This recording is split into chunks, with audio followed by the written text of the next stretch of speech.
ಬಿಹಾರದ ವಿಧಾನಸಭೆಗೆ 18 ಜಿಲ್ಲೆಗಳ 121 ಕ್ಷೇತ್ರಗಳಲ್ಲಿ ಮೊದಲ ಹಂತದ ಮತದಾನ ಇವತ್ತು ನಡೀತಾ ಇದೆ. ಬೆಳ್ಳಂಬೆಳಗ್ಗೆಯೇ ಮತಗಟ್ಟೆಗಳ ಮುಂದೆ ಜನರು ಸಾಲಾಗಿ ಬಂದು ಮತದಾನವನ್ನ ಮಾಡ್ತಾ ಇದ್ದಾರೆ. ಬೂತ್ ಬಳಿಯಲ್ಲಿ ಬಿಗಿ ಭದ್ರತೆಯನ್ನ ಏರ್ಪಡಿಸಲಾಗಿದೆ. ಯಾವುದೇ ಅಹಿತಕರ ಘಟನೆ ನಡೆಯದಂತೆ ಎಚ್ಚರವನ್ನ ವಹಿಸಲಾಗಿದೆ. ಬೆಳಗ್ಗೆ 9 ಗಂಟೆ ಸುಮಾರಿಗೆ 13.13% ಮತದಾನವಾಗಿದೆ. ಬಿಹಾರದ ಮಾಜಿ ಸಿಎಂ ಆರ್ಜೆಡಿ ನಾಯಕಿ ರಾಬ್ರಿ ದೇವಿ ಬೆಳಗ್ಗೆ ವೋಟ್ ಮಾಡಿದ್ದಾರೆ. ಮತದಾನದ ಬಳಿಕ ಮಾತನಾಡಿರುವಂತಹ ಅವರು ಎಲ್ಲರೂ ಬೇಗನೆ ಬಂದು ಮತದಾನ ಮಾಡುವಂತೆ ಹೇಳಿದ್ರು. ಇನ್ನು ಮತದಾನ ನಮ್ಮೆಲ್ಲರ ಹಕ್ಕು, ಎಲ್ಲರೂ ವೋಟ್ ಮಾಡಿ ಅಂತಂದ್ರು. ಇನ್ನು ಆರ್ಜೆಡಿ ಮುಖಂಡ ಲಾಲು ಪ್ರಸಾದ್ ಯಾದವ್ ಕೂಡ ಬೆಳ್ಳಂಬೆಳಗ್ಗೆಯೇ ವೋಟ್ ಅನ್ನು ಹಾಕಿದ್ದಾರೆ. ಪಾಟ್ನಾದಲ್ಲಿ ಮತದಾನ ಮಾಡಿ ಆ ಬಳಿಕ ಮಾತನಾಡಿದ ಅವರು ಬಿಹಾರದಲ್ಲಿ ಬದಲಾವಣೆಯ ಪರ್ವ ಆರಂಭವಾಗಿದೆ. ಜನರು ಬದಲಾವಣೆ ಬಯಸಿದ್ದಾರೆ. ಬಿಹಾರದಲ್ಲಿ ಮಹಾಗಠಬಂಧನ್ ನೇತೃತ್ವದ ಸರ್ಕಾರ ಅಧಿಕಾರಕ್ಕೆ ಬರಲಿದೆ ಅನ್ನೋ ವಿಶ್ವಾಸವನ್ನು ವ್ಯಕ್ತಪಡಿಸಿದ್ದಾರೆ. ಇನ್ನು ಕೇಂದ್ರ ಸಚಿವ ಎಲ್ಜೆಪಿ ಮುಖ್ಯಸ್ಥ ಚಿರಾಗ್ ಪಾಸ್ವಾನ್ ಕೂಡ ಪಾಟ್ನಾದಲ್ಲಿ ವೋಟ್ ಹಾಕಿದ್ದಾರೆ. ಆ ಬಳಿಕ ಮಾತನಾಡಿರುವಂತಹ ಅವರು ಎಲ್ಲರೂ ಮತದಾನ ಮಾಡುವಂತೆ ಮನವಿಯನ್ನ ಮಾಡಿಕೊಂಡ್ರು. ಚುನಾವಣಾ ಆಯೋಗದ ಬಗ್ಗೆ ಕಾಂಗ್ರೆಸ್ ದುರುದ್ದೇಶಪೂರಿತ ಆರೋಪ ಮಾಡ್ತಾ ಇದೆ. ರಾಹುಲ್ ಗಾಂಧಿಗೆ ನಿಜವಾಗಿಯೂ ತಮ್ಮ ಬಳಿ ಇರುವಂತಹ ದಾಖಲೆಗಳ ಬಗ್ಗೆ ಧೈರ್ಯ ಇದ್ರೆ ಕೋರ್ಟ್ನಲ್ಲಿ ಹೋರಾಟ ಮಾಡಲಿ ಅಂತ ಸವಾಲನ್ನ ಹಾಕಿದ್ರು. ಸಿಪಿಐ ಮುಖಂಡ ಡಿ ರಾಜಾ ಕೂಡ ವೋಟ್ ಅನ್ನು ಮಾಡಿದ್ದಾರೆ. ಆ ಬಳಿಕ ಮಾತನಾಡಿದ ಅವರು ಸರ್ಕಾರ ಬದಲಿಸಿ ಬಿಹಾರ ಉಳಿಸಿ ಅನ್ನೋ ಘೋಷವಾಕ್ಯವನ್ನ ಜನರು ಅರ್ಥ ಮಾಡಿಕೊಂಡಿದ್ದಾರೆ. ನಾನು ಅನೇಕ ಕಡೆಗಳಲ್ಲಿ ಪ್ರಚಾರ ಮಾಡಿದ್ದೀನಿ. ಜನರು ಮಹಾಗಠಬಂಧನ್ಗೆ ಬೆಂಬಲ ನೀಡುವಂತಹ ವಿಶ್ವಾಸವಿದೆ. ತೇಜಸ್ವಿ ಯಾದವ್ ಬಿಹಾರದ ಸಿಎಂ ಆಗೇ ಆಗ್ತಾರೆ ಅಂತ ಹೇಳಿದ್ರು. ಮಹಾಗಠಬಂಧನದ ಸಿಎಂ ಅಭ್ಯರ್ಥಿ ಆರ್ಜೆಡಿಯ ಮುಖಂಡ ತೇಜಸ್ವಿ ಯಾದವ್ ಕೂಡ ಮತದಾನ ಮಾಡಿದ್ರು. ಬಳಿಕ ಮಾತನಾಡಿರುವಂತಹ ತೇಜಸ್ವಿ ಯಾದವ್ ಎಲ್ಲರೂ ಮತದಾನ ಮಾಡುವಂತೆ ಮನವಿಯನ್ನ ಮಾಡಿಕೊಂಡ್ರು. ಬಿಹಾರದಲ್ಲಿ ಮಹಾಗಠಬಂಧನ್ ಸರ್ಕಾರ ರಚಿಸುವ ವಿಶ್ವಾಸವಿದೆ ಅಂತ ಹೇಳಿದ್ರು. ಇತ್ತ ಸಾರನ್ನಲ್ಲಿ ಆರ್ಜೆಡಿ ಅಭ್ಯರ್ಥಿ ಕೇಸರಿಲಾಲ್ ಯಾದವ್ ಕೂಡ ವೋಟ್ ಅನ್ನು ಹಾಕಿದ್ದಾರೆ. ಏಕ್ಮಾದಲ್ಲಿರುವಂತಹ ಬೂತ್ನಲ್ಲಿ ವೋಟ್ ಮಾಡಿದ ಕೇಸರಿಲಾಲ್ ಮಾತನಾಡಿದ್ದು ಗೆಲ್ಲುವ ವಿಶ್ವಾಸವನ್ನು ವ್ಯಕ್ತಪಡಿಸಿದ್ದಾರೆ. ಬಿಹಾರದಲ್ಲಿ ಈ ಬಾರಿ ಬದಲಾವಣೆ ಆಗೇ ಆಗುತ್ತೆ, ಮಹಾಗಠಬಂಧನ್ ಸರ್ಕಾರ ರಚನೆ ಆಗುತ್ತೆ ಅನ್ನೋ ವಿಶ್ವಾಸ ಇದೆ ಅಂತ ಹೇಳಿದ್ರು. ಕೇಂದ್ರ ಸಚಿವ ರಾಜೀವ್ ರಂಜನ್ ಸಿಂಗ್ ಕೂಡ ಪಾಟ್ನಾದಲ್ಲಿ ಮತದಾನ ಮಾಡಿದ್ರು. ಆ ಬಳಿಕ ಮಾತನಾಡಿರುವಂತಹ ರಾಜೀವ್ ರಂಜನ್ ನಿತಿನ್ ನಾಯಕತ್ವದಲ್ಲಿ ಎನ್ಡಿಎ ಮತ್ತೊಮ್ಮೆ ಬಿಹಾರದಲ್ಲಿ ಅಧಿಕಾರದ ಚುಕ್ಕಾಣಿ ಹಿಡಿಯಲಿದೆ. ಎಲ್ಲರೂ ಮತದಾನದ ಹಬ್ಬದಲ್ಲಿ ಭಾಗಿಯಾಗಬೇಕು. ಮೊದಲು ಮತದಾನ, ಆ ಬಳಿಕ ಎಲ್ಲಾ ಕೆಲಸನೂ ನಿಯಮವನ್ನ ಪಾಲಿಸಿ ಅಂತ ಮನವಿಯನ್ನು ಮಾಡಿಕೊಂಡ್ರು.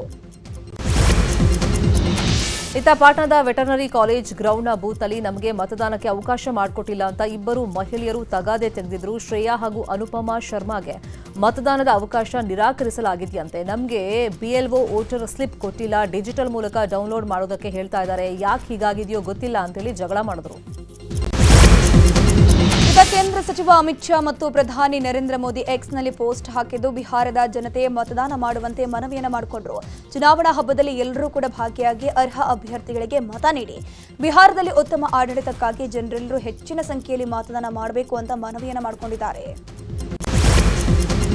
ಬಿಹಾರದಲ್ಲಿ ಪ್ರಜಾಪ್ರಭುತ್ವದ ಅತಿ ದೊಡ್ಡ ಹಬ್ಬ ನಡೀತಾ ಇದೆ. ಎಲ್ಲರೂ ಚುನಾವಣಾ ಹಬ್ಬದಲ್ಲಿ ಭಾಗಿಯಾಗಿ ಅಂತ ಚುನಾವಣಾ ಆಯೋಗ ಕರೆಯನ್ನ ಕೊಟ್ಟಿದೆ. ಎಕ್ಸ್ನಲ್ಲಿ ಚುನಾವಣಾ ಆಯೋಗ ಪೋಸ್ಟ್ ಅನ್ನು ಮಾಡಿದ್ದು ಎಲ್ಲರೂ ಮನೆಯಿಂದ ಹೊರಬಂದು ವೋಟ್ ಮಾಡಿ ಪ್ರಜಾಪ್ರಭುತ್ವದ ಬಹುದೊಡ್ಡ ಹಬ್ಬದಲ್ಲಿ ಭಾಗವಹಿಸಿ ಅಂತ ಎಲೆಕ್ಷನ್ ಕಮಿಷನ್ ಹೇಳಿದೆ. ಈಗ ಕಬ್ಬು ಕಿಚ್ಚಿಗೆ ಸಂಬಂಧಪಟ್ಟಂತಹ ಸುದ್ದಿಗಳನ್ನು ನೋಡ್ತಾ ಹೋಗೋಣ. ಬೆಳಗಾವಿಯ ಬಾಗಲಕೋಟೆಯಲ್ಲಿ ಕಬ್ಬು ಹೋರಾಟ 8ನೇ ದಿನವೂ ಮುಂದುವರೆದಿದೆ. ನಿನ್ನೆ ಎಚ್ಕೆ ಪಾಟೀಲ್ ಜೊತೆ ಸಂಧಾನ ಸಭೆ ವಿಫಲವಾಗಿದ್ದರಿಂದ ಗುರ್ಲಾಪುರ ಕ್ರಾಸ್ನಲ್ಲಿ ಅಹೋರಾತ್ರಿ ಧರಣಿ ಮುಂದುವರೆದಿದೆ. ಅಥಣಿ ಚಿಕ್ಕೋಡಿ ರಾಯಭಾಗದಲ್ಲೂ ಹೋರಾಟ ಕಾವೇರಿದೆ. ಇಂದು ಸಂಜೆವರೆಗೆ ಬೆಲೆ ನಿಗದಿಗೆ ಸರ್ಕಾರಕ್ಕೆ ಡೆಡ್ಲೈನ್ ಅನ್ನು ಕೊಟ್ಟಿದ್ದಾರೆ ರೈತರು. ಸರ್ಕಾರ 3,500 ರೂಪಾಯಿ ಕೊಡೋ ತನಕ ಪ್ರತಿಭಟನೆ ಕೈಬಿಡೋದಿಲ್ಲ ಅಂತಿದ್ದಾರೆ. ಸಿಎಂ ಭೇಟಿಯಾಗಿ ಚರ್ಚೆ ಮಾಡಿ ಅಂತ ಎಚ್ಕೆ ಪಾಟೀಲ್ ರೈತರಿಗೆ ಆಹ್ವಾನ ನೀಡಿದ್ರು. ಆದರೆ ಸಿಎಂ ಅವರೇ ಬೆಳಗಾವಿಗೆ ಬಂದು ನಮ್ಮನ್ನು ಭೇಟಿಯಾಗಬೇಕು ಅಂತ ರೈತರು ಆಗ್ರಹ ಮಾಡಿದ್ದಾರೆ. ಪ್ರತಿ ಟನ್ ಕಬ್ಬಿಗೆ 3,500 ರೂಪಾಯಿ ದರ ನಿಗದಿಗೊಳಿಸುವಂತೆ ನಡೆಸುತ್ತಿರುವಂತಹ ರೈತರ ಹೋರಾಟ ಮುಂದುವರಿಯುತ್ತಾ ಇಲ್ವಾ ಅನ್ನೋದು ಇವತ್ತು ಗೊತ್ತಾಗುತ್ತೆ. ನಿನ್ನೆ ರೈತರ ಮನವೊಲಿಸುವಂತ ಪ್ರಯತ್ನವನ್ನ ಕಾನೂನು ಸಚಿವ ಎಚ್ಕೆ ಪಾಟೀಲ್ ಮಾಡಿದ್ದು ಸಂಧಾನ ಸಭೆ ವಿಫಲವಾಗಿದೆ. ಇದೀಗ ಸಿಎಂ ಸಿದ್ದರಾಮಯ್ಯ ಅಧ್ಯಕ್ಷತೆಯಲ್ಲಿ ತೀರ್ಮಾನ ಮಾಡಲು ಮುಂದಾಗಿದ್ದಾರೆ. ಇವತ್ತು ನಡೆಯಲಿರುವಂತಹ ರಾಜ್ಯ ಸಚಿವ ಸಂಪುಟ ಸಭೆಯಲ್ಲಿ ಕಬ್ಬಿಗೆ ಬೆಲೆ ನಿಗದಿ ಮಾಡುವ ಸಂಬಂಧ ಮಹತ್ವದ ನಿರ್ಧಾರ ಕೈಗೊಳ್ಳುವಂತ ಸಾಧ್ಯತೆ ಇದೆ. ಗೋಕಾಕ್ನಲ್ಲಿ ಕೂಡ ರೈತರ ಹೋರಾಟ ಮುಂದುವರೆದಿದೆ. ಚಿಕ್ಕೋಡಿಯ ಗುರ್ಲಾಪುರಕ್ಕೆ ಬಿಜೆಪಿಯ ರಾಜ್ಯಾಧ್ಯಕ್ಷ ಬಿವೈ ವಿಜಯೇಂದ್ರ, ಸಂಸದ ಜಗದೀಶ್ ಶೆಟ್ಟರ್, ಸಚಿವ ಎಚ್ಕೆ ಪಾಟೀಲ್ ಭೇಟಿ ಕೊಟ್ಟಿದ್ದಾರೆ. ಆದರೆ ಗೋಕಾಕ್ಗೆ ಯಾರೂ ಕೂಡ ಭೇಟಿಯನ್ನ ಕೊಟ್ಟಿಲ್ಲ. ಇದರಿಂದ ರೊಚ್ಚಿಗೆದ್ದ ರೈತರು ನಾಯಿಗೆ ವಿಜಯೇಂದ್ರ, ಎಚ್ಕೆ ಪಾಟೀಲ್, ಸಂಸದ ಜಗದೀಶ್ ಶೆಟ್ಟರ್ ಫೋಟೋವನ್ನ ಕಟ್ಟಿ ತಮ್ಮ ಆಕ್ರೋಶ ವ್ಯಕ್ತಪಡಿಸಿದ್ದಾರೆ. ಕಬ್ಬು ಬೆಳೆಗಾರರ ಹೋರಾಟದ ಕಿಚ್ಚು ಹಾವೇರಿ ಜಿಲ್ಲೆಗೂ ವ್ಯಾಪಿಸಿದೆ. ಕಬ್ಬು ಬೆಳೆಗೆ ಬೆಂಬಲ ಬೆಲೆ ನೀಡಲು ಆಗ್ರಹಿಸಿ ಹಾವೇರಿಯಲ್ಲೂ ರೈತರು ಪ್ರತಿಭಟನೆಗೆ ಮುಂದಾಗಿದ್ದಾರೆ. ಬೆಳಗಾವಿ ಭಾಗದಲ್ಲಿ ಸಿಗುವಂತಹ ದರ ಜಿಲ್ಲೆಗೂ ಅನ್ವಯವಾಗುವಂತೆ ಹೋರಾಟವನ್ನ ಮಾಡಲಿದ್ದಾರೆ. ಜಿಲ್ಲಾಧಿಕಾರಿ ಕಚೇರಿ ಮುಂಭಾಗ ಪ್ರತಿಭಟನೆಗೆ ರೈತರು ಮುಂದಾಗಿದ್ದು ಟ್ರ್ಯಾಕ್ಟರ್ ಮತ್ತು ಯಂತ್ರೋಪಕರಣಗಳ ಸಮೇತ ಡಿಸಿ ಕಚೇರಿ ಮುಂದೆ ಹೋರಾಟವನ್ನ ಮಾಡಲಿದ್ದಾರೆ. ಕಬ್ಬು ಬೆಳೆಗಾರರ ಹೋರಾಟದ ಸಂಬಂಧಪಟ್ಟಂತೆ ಗೃಹ ಸಚಿವ ಡಾಕ್ಟರ್ ಜಿ ಪರಮೇಶ್ವರ್ ಪ್ರತಿಕ್ರಿಯೆ ಕೊಟ್ಟಿದ್ದಾರೆ. ಈ ವಿಚಾರಕ್ಕೆ ಸಂಬಂಧಪಟ್ಟಂತೆ ಬೆಂಗಳೂರಿನಲ್ಲಿ ಮಾತನಾಡಿರುವಂತಹ ಅವರು ಮಹಾರಾಷ್ಟ್ರದಲ್ಲಿರುವ ದರವನ್ನ ನೀಡಿ ಅಂತ ಹೇಳ್ತಾ ಇದ್ದಾರೆ. ಮಹಾರಾಷ್ಟ್ರದಲ್ಲಿ ರಿಕವರಿ ಪರ್ ಟನ್ ಜಾಸ್ತಿ ಇದ್ದು ಅದಕ್ಕೆ ಬೆಲೆ ಜಾಸ್ತಿ ಕೊಡ್ತಾರೆ, ಆದರೆ ನಮ್ಮಲ್ಲಿ ರಿಕವರಿ ಪರ್ ಟನ್ ಕಡಿಮೆ ಇದೆ. ಸಚಿವರೆಲ್ಲರೂ ಮಾತನಾಡಿದ್ರು, ಅದು ವಿಫಲವಾಗಿದೆ. ಇವತ್ತಿನ ಕ್ಯಾಬಿನೆಟ್ ಸಭೆಯಲ್ಲೂ ಕೂಡ ಈ ವಿಷಯ ಚರ್ಚೆಯಾಗೋ ಸಾಧ್ಯತೆ ಇದೆ. ನಾನು ಪೊಲೀಸ್ ಇಲಾಖೆಗೆ ರೈತರ ಬಳಿ ಸಂಯಮದಿಂದ ವರ್ತಿಸುವಂತೆ ಸೂಚನೆ ಕೊಟ್ಟಿದ್ದೀನಿ ಅಂತಂದ್ರು.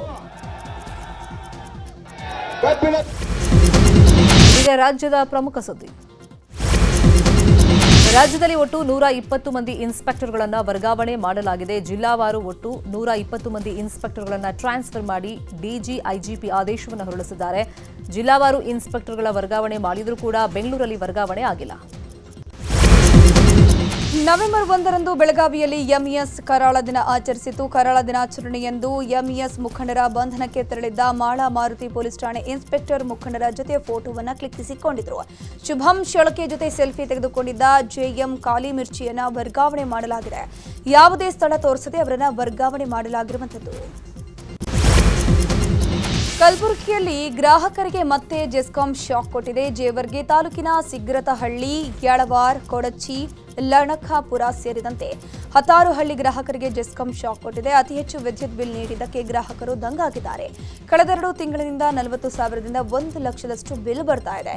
ಕರೆಂಟ್ ಬಿಲ್ ಕಂಡು ಜನ ಕಂಗಾಲಾಗಿದ್ದಾರೆ. ಬಸ್ ಡ್ರೈವಿಂಗ್ ವೇಳೆ ಮೊಬೈಲ್ ಬಳಸದಂತೆ ಸೂಚಿಸಿದ್ರೂ ಕೂಡ ಕೆಎಸ್ಆರ್ಟಿಸಿ ಬಸ್ ಚಾಲಕ ನಿಯಮ ಉಲ್ಲಂಘನೆ ಮಾಡಿದ್ದಾನೆ. ಚಿಕ್ಕಮಗಳೂರು ನಗರದಿಂದ ತುಮಕೂರಿಗೆ ತೆರಳುತ್ತಾ ಇದ್ದ ಬಸ್ನಲ್ಲಿ ಚಾಲಕ ಫೋನ್ನಲ್ಲಿ ಮಾತಾಡ್ತಾ ಬಸ್ ಚಾಲನೆಯನ್ನ ಮಾಡಿದ್ದಾನೆ. ಟ್ರಾಫಿಕ್ ಇದ್ರೂ ಕೂಡ ಲೆಕ್ಕಿಸದ ಡ್ರೈವರ್ ಫೋನ್ನಲ್ಲಿ ಮಾತಾಡ್ತಾ ಬಸ್ ಚಲಾಯಿಸುತ್ತಿರುವಂತಹ ವಿಡಿಯೋ ಜಾಲತಾಣದಲ್ಲಿ ವೈರಲ್ ಆಗಿದೆ. ಡ್ರೈವರ್ ಪ್ರಯಾಣಿಕರ ಜೀವನ ಜೊತೆ ಚೆಲ್ಲಾಟ ಆಡ್ತಿದ್ದಾನೆ ಅಂತ ಆಕ್ರೋಶ ವ್ಯಕ್ತಪಡಿಸಲಾಗ್ತಾ ಇದೆ. ಕೋಲಾರದಲ್ಲಿ ಬೆಳ್ಳಂಬೆಳಗ್ಗೆ ಜಿಟಿ ಮಳೆಯಾಗ್ತಾ ಇದೆ. ಬೆಳಗ್ಗೆಯಿಂದ ಮೋಡ ಕವಿದ ವಾತಾವರಣ ಇದೆ. ಚಳಿ ಮಳೆಗೆ ಸಾರ್ವಜನಿಕರು ತತ್ತರಗೊಳ್ತಾ ಇದ್ದಾರೆ. ನಿತ್ಯ ಕೆಲಸಕ್ಕೆ ತೆರಳುವವರು ಪರದಾಟ ನಡೆಸುತ್ತಿದ್ದಾರೆ. ಇನ್ನು ಅಕಾಲಿಕ ಮಳೆಯಿಂದಾಗಿ ದ್ವಿಚಕ್ರ ವಾಹನ ಸವಾರರು ಕೂಡ ಮಳೆಯಿಂದಾಗಿ ಪರದಾಟ ನಡೆಸಿದರು. ಯಾದಗಿರಿಯಲ್ಲೂ ಬೆಳಗ್ಗೆಯಿಂದ ನಿರಂತರ ಮಳೆಯಾಗ್ತಿದೆ. ಸುರ್ಪುರ, ಶಹಾಪುರ, ಹುಣಸಗಿ ತಾಲೂಕಿನ ಹಲವೆಡೆ ಮಳೆಯಾಗ್ತಿದೆ. ನಿರಂತರ ಮಳೆಗೆ ಜನಜೀವನ ಅಸ್ತವ್ಯಸ್ತವಾಗಿದೆ. ಇನ್ನು ಮೋಡ ಮುಸುಕಿದ ವಾತಾವರಣ ಇದ್ದು ರೈತರಿಗೆ ಆತಂಕ ಶುರುವಾಗಿದೆ. ಐತಿಹಾಸಿಕ ಪ್ರಸಿದ್ಧ ಚಂದ್ರಗುತ್ತಿ ಶ್ರೀ ರೇಣುಕಾಂಬ ದೇವಸ್ಥಾನಕ್ಕೆ ಗೌರಿ ಹುಣ್ಣಿಮೆ ನಿಮಿತ್ತ ನಿನ್ನೆ ಸಾವಿರಾರು ಸಂಖ್ಯೆಯಲ್ಲಿ ಭಕ್ತರು ಆಗಮಿಸಿ ದೇವಿಯ ದರ್ಶನ ಪಡೆದುಕೊಂಡರು. ರಾಣೆಬೆನ್ನೂರು, ಹರಿಹರ, ಶಿಕಾರಿಪುರ, ಹಾನಗಲ್, ವಿಜಯಪುರ, ಚಿತ್ರದುರ್ಗ, ಶಿವಮೊಗ್ಗ, ಬೆಳಗಾವಿ, ಹಾವೇರಿ ಸೇರಿದಂತೆ ಉತ್ತರ ಕರ್ನಾಟಕ ಭಾಗಗಳಿಂದ ಸಾವಿರಾರು ಭಕ್ತರು ಆಗಮಿಸಿ ಆರಾಧ್ಯ ಶಕ್ತಿ ದೇವತೆ ಶ್ರೀ ರೇಣುಕಾ ದೇವಿಯ ದರ್ಶನ ಪಡೆದು ವಿಶೇಷ ಪೂಜೆಯನ್ನು ಸಲ್ಲಿಸಿದರು. ಧರ್ಮಸ್ಥಳ ಗ್ರಾಮಾಭಿವೃದ್ಧಿ ಯೋಜನೆ ವತಿಯಿಂದ ಮಂಡ್ಯದಲ್ಲಿ ಮದ್ಯವರ್ಜನ ಶಿಬಿರ ಆಯೋಜನೆ ಮಾಡಲಾಗಿತ್ತು. ಮದ್ಯವರ್ಜನ ಶಿಬಿರದಲ್ಲಿ ಸುಮಾರು 100ಕ್ಕೂ ಹೆಚ್ಚು ಶಿಬಿರಾರ್ಥಿಗಳು ಪಾಲ್ಗೊಂಡಿದ್ದರು. ಇನ್ನೊಂದು ಕಡೆ ಶಿಬಿರದಲ್ಲಿ ಮನ ಪರಿವರ್ತನೆಗೊಂಡ ಶಿಬಿರಾರ್ಥಿಗಳು ಮದ್ಯಾಸುರರನ್ನ ದಹನ ಮಾಡಿದರು. ಇನ್ಮುಂದೆ ಮದ್ಯ ಸೇವನೆ ಮಾಡಲ್ಲ ಅಂತ ಪ್ರಮಾಣ ಮಾಡಿದರು. ಈಗ ರಾಜಕೀಯ ಪ್ರಮುಖ ವಿದ್ಯಮಾನಗಳನ್ನು ನೋಡ್ತಾ ಹೋಗೋಣ. ಸರ್ಕಾರಿ ಸ್ಥಳಗಳಲ್ಲಿ ಕಾರ್ಯಕ್ರಮ ನಡೆಸೋಕೆ ಆರ್ಎಸ್ಎಸ್ ಸೇರಿದಂತೆ ಎಲ್ಲಾ ಖಾಸಗಿ ಸಂಘಟನೆಗಳು ಅನುಮತಿ ಪಡೆಯಬೇಕು ಅಂತ ಸರ್ಕಾರ ಆದೇಶವನ್ನು ಹೊರಡಿಸಿತ್ತು. ಸರ್ಕಾರದ ಆದೇಶ ಪ್ರಶ್ನಿಸಿ ಹಲವಾರು ಮಂದಿ ಹೈಕೋರ್ಟ್ ಮೆಟ್ಟಿಲೇರಿದ್ರು. ಆದರೆ ಏಕಸದಸ್ಯ ಪೀಠದಲ್ಲಿ ಸರ್ಕಾರದ ಆದೇಶಕ್ಕೆ ಸ್ಟೇ ನೀಡಲಾಗಿತ್ತು. ತಡೆಯಾಜ್ಞೆ ತೆರವು ಕೋರಿ ಧಾರವಾಡದ ದ್ವಿಸದಸ್ಯ ಪೀಠದಲ್ಲಿ ಸರ್ಕಾರ ಮೇಲ್ಮನವಿ ಸಲ್ಲಿಸಿತ್ತು. ಇದೀಗ ಸರ್ಕಾರ ಸಲ್ಲಿಸಿದ ಮೇಲ್ಮನವಿ ಅರ್ಜಿ ವಜಾಗೊಂಡಿದೆ. ಮತ್ತೆ ಸರ್ಕಾರಕ್ಕೆ ಮುಖಭಂಗವಾಗಿದೆ. ಮುಖ್ಯಮಂತ್ರಿ ಸಿದ್ದರಾಮಯ್ಯ ನೇತೃತ್ವದಲ್ಲಿ ಇವತ್ತು ರಾಜ್ಯ ಸಚಿವ ಸಂಪುಟ ಸಭೆ ನಡೆಯಲಿದೆ. ವಿಧಾನಸೌಧದಲ್ಲಿ ಮಧ್ಯಾಹ್ನ 12 ಗಂಟೆಗೆ ಸಭೆ ನಡೆಯಲಿದೆ. ಬೆಳಗಾವಿಯಲ್ಲಿ ಚಳಿಗಾಲದ ಅಧಿವೇಶನದ ದಿನಾಂಕ ನಿಗದಿ ಜೊತೆಗೆ ರಾಜ್ಯದ ಅಭಿವೃದ್ಧಿಗೆ ಕೆಲ ಆಡಳಿತಾತ್ಮಕ ಅನುಮೋದನೆಗಳ ಬಗ್ಗೆ ತೀರ್ಮಾನ ಕೈಗೊಳ್ಳುವಂತ ಸಾಧ್ಯತೆ ಇದೆ. ದೆಹಲಿಯಲ್ಲಿ ನೀರಾವರಿ ಸಂಬಂಧ ಸಭೆ ಬಳಿಕ ಡಿಸಿಎಂ ಡಿಕೆ ಶಿವಕುಮಾರ್ ಮಾತನಾಡಿದ್ದಾರೆ. ಕಾವೇರಿ ಮೇಕೆದಾಟು ಕೃಷ್ಣಾ ಸಂಬಂಧ ಸಭೆಯಲ್ಲಿ ಚರ್ಚೆ ನಡೆಸಲಾಯಿತು. ಸುಪ್ರೀಂ ಕೋರ್ಟ್ ಲೀಗಲ್ ಟೀಮ್ ಜೊತೆ ಚರ್ಚೆಯಾಯಿತು. ಯಾವುದೇ ಕಾರಣಗಳನ್ನು ನೀಡಿ ವಿಳಂಬವಾಗದಂತೆ ನೋಡಿಕೊಳ್ಳಿ. ಜಲ ವಿವಾದಗಳಿಗೆ ಸಂಬಂಧಪಟ್ಟಂತೆ ರಾಜ್ಯದ ಎಂಪಿಗಳು ಚಕಾರ ಎತ್ತುತ್ತಿಲ್ಲ ಅಂತ ಆಕ್ರೋಶ ಹೊರಹಾಕಿದ್ರು. ಮಾಜಿ ಸಚಿವ ರಾಜಣ್ಣ ಸಿಎಂ ಅವರನ್ನ ತಮ್ಮ ತುಮಕೂರಿನ ನಿವಾಸಕ್ಕೆ ಔತಣಕೂಟಕ್ಕೆ ಆಹ್ವಾನಿಸಿದ್ದಾರೆ. ಈ ಬಗ್ಗೆ ಗೃಹ ಸಚಿವ ಪರಮೇಶ್ವರ್ ಪ್ರತಿಕ್ರಿಯೆ ಕೊಟ್ಟಿದ್ದಾರೆ. ಸಿಎಂ ತುಮಕೂರಿಗೆ ಬಂದಾಗ ರಾಜಣ್ಣ ಮನೆಗೆ ಹೋಗ್ತಾರೆ, ಯಾವುದೇ ರಾಜಕೀಯ ಚರ್ಚೆ ಆಗೋದಿಲ್ಲ, ಊಟ ಮಾಡೋದು ಬರೋದು ಅಷ್ಟೇ ಅಂತ ಹೇಳಿದ್ದಾರೆ. ಈಗ ಕ್ರೈಮ್ ಲೋಕದ ಪ್ರಮುಖ ಸುದ್ದಿಗಳು.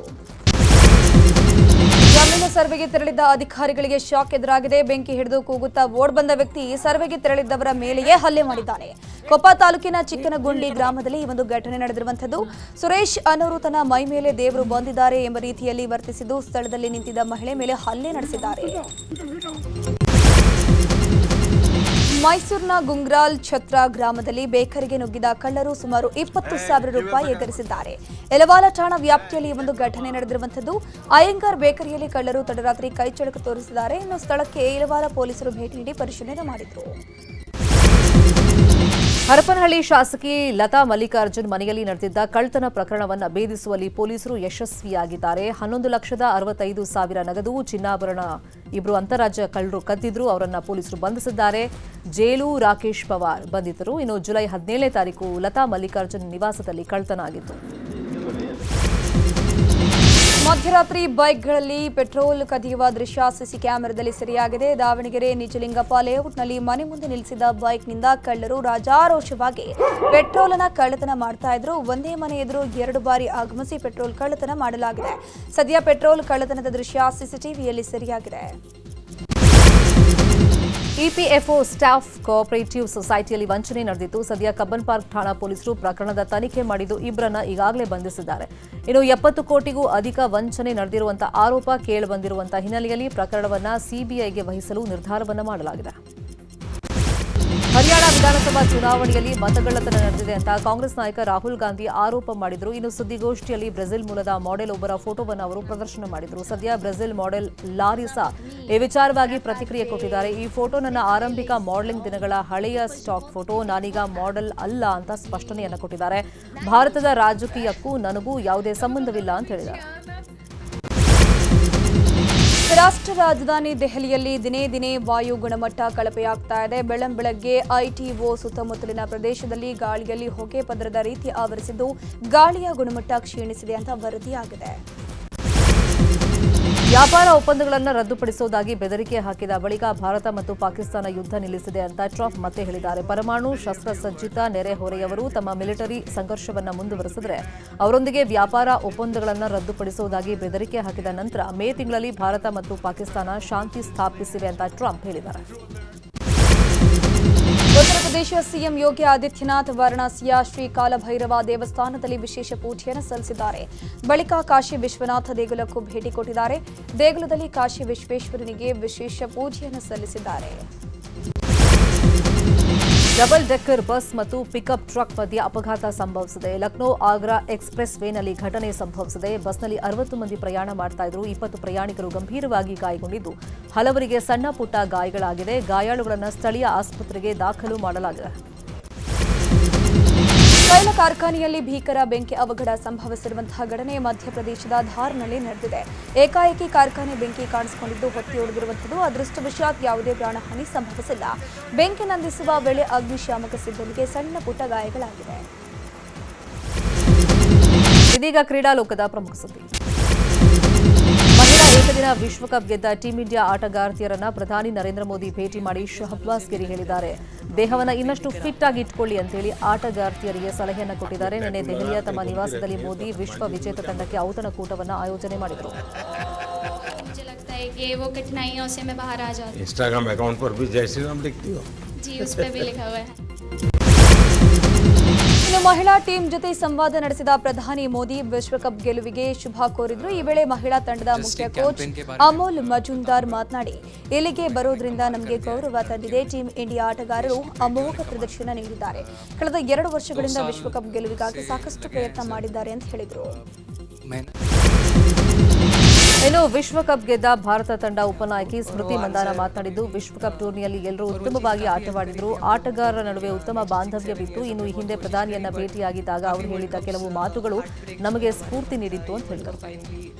हमने क्वेश्चन पूछा था एक्सपेक्टेशंस के बारे में आपको, और वो आंसर अभी भी और वो चीज़ काफ़ी हेल्प करी थी हम लोगों को कि नेक्स्ट 6-7 ईयर्स हमने बहुत कोशिश करी, बट काफ़ी वर्ल्ड कप्स हार्ट ब्रेक्स हुए हमारे, बट ये world cup finally I think destiny थी कि इंडिया में ही पहला वर्ल्ड कप आएगा विमेंस का। ಟೀಮ್ ಇಂಡಿಯಾ ನಾಯಕಿ ಹರ್ಮನ್ಪ್ರೀತ್ ಕೌರ್ ಮಾತನಾಡಿ, ನಾವು 2017ರಲ್ಲಿ ನಿಮ್ಮನ್ನ ಭೇಟಿಯಾದಾಗ ನಮ್ಮ ಬಳಿ ಟ್ರೋಫಿ ಇರಲಿಲ್ಲ, ಆದರೆ ಈ ಬಾರಿ ವಿಶ್ವ ಚಾಂಪಿಯನ್ ಆಗಿರೋದಕ್ಕೆ ನಿಜಕ್ಕೂ ಹೆಮ್ಮೆ ಇದೆ. ನಿಮ್ಮನ್ನ ಭೇಟಿಯಾಗಿರೋದು ನಿಜಕ್ಕೂ ಹೆಮ್ಮೆ ಇದೆ. ಭವಿಷ್ಯದಲ್ಲಿಯೂ ನಿಮ್ಮನ್ನ ಭೇಟಿಯಾಗೋಕೆ ಎದುರು ನೋಡ್ತಿರ್ತೀವಿ ಅಂತ ಹೇಳಿದ್ದಾರೆ. ಮಹಿಳಾ ಕ್ರಿಕೆಟ್ ವಿಶ್ವಕಪ್ ತಾರೆ ಸ್ನೇಹಾ ರಾಣಾರನ್ನ ಉತ್ತರಾಖಂಡ್ ಸಿಎಂ ಪುಷ್ಕರ್ ಸಿಂಗ್ ಧಾಮಿ ಕೊಂಡಾಡಿದ್ದಾರೆ. ದೂರವಾಣಿ ಮೂಲಕ ಮಾತನಾಡಿದ ಅವರು ಸ್ನೇಹಾರನ್ನ ಅಭಿನಂದಿಸಿದ್ದು 50 ಲಕ್ಷ ರೂಪಾಯಿ ಪ್ರೋತ್ಸಾಹ ಧನವನ್ನು ಘೋಷಣೆ ಮಾಡಿದ್ದಾರೆ.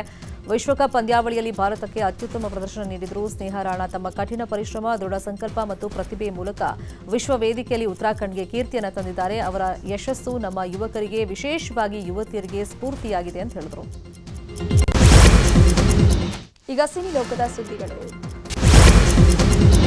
ರಜನಿಕಾಂತ್ ಹಾಗೂ Kamal Haasan Rajkamal films international banner ಅಡಿಯಲ್ಲಿ ಸುಂದರ್ ಸಿ ನಿರ್ದೇಶನದ ತಲೈವರ್ 173 ಎಂಬ ಚಿತ್ರದಲ್ಲಿ ನಟಿಸೋಕೆ ಸಜ್ಜಾಗಿದ್ದಾರೆ. ಕಳೆದ 5 ದಶಕಗಳ ರಜನಿಕಾಂತ್ ಮತ್ತು ಕಮಲ್ ಹಾಸನ್ ಸ್ನೇಹಕ್ಕೆ ಈ ಚಿತ್ರ ಸಾಕ್ಷಿಯಾಗಲಿದೆ. ಕಮಲ್ ಹಾಸನ್ ಅಭಿನಯದ ನಾಯಗನ್ ಚಿತ್ರ ಮರು ಬಿಡುಗಡೆಗೆ ಕನ್ನಡ ಪರ ಹೋರಾಟಗಾರ ವಾಟಾಳ್ ನಾಗರಾಜ್ ವಿರೋಧವನ್ನು ವ್ಯಕ್ತಪಡಿಸಿದ್ದಾರೆ. ಕರ್ನಾಟಕದಲ್ಲಿ ನಾಯಗನ್ ಮರು ಬಿಡುಗಡೆಯಾಗ್ತಾ ಇದೆ, ಆದರೆ ಕಮಲ್ ಹಾಸನ್ ಕನ್ನಡಕ್ಕೆ ಅಪಮಾನ ಮಾಡಿದ್ದಾರೆ. ಕ್ಷಮೆಯಾಚಿಸುವಂತೆ ಕೋರ್ಟ್ ಹೇಳಿದರೂ ಅವರು ಕ್ಷಮೆಯಾಚಿಸಿಲ್ಲ. ಹೀಗಾಗಿ ಅವ್ರ ಚಿತ್ರ ಕರ್ನಾಟಕದಲ್ಲಿ ಬಿಡುಗಡೆ ಬೇಡ ಅಂತ ವಾಟಾಳ್ ಹೇಳಿದ್ದಾರೆ.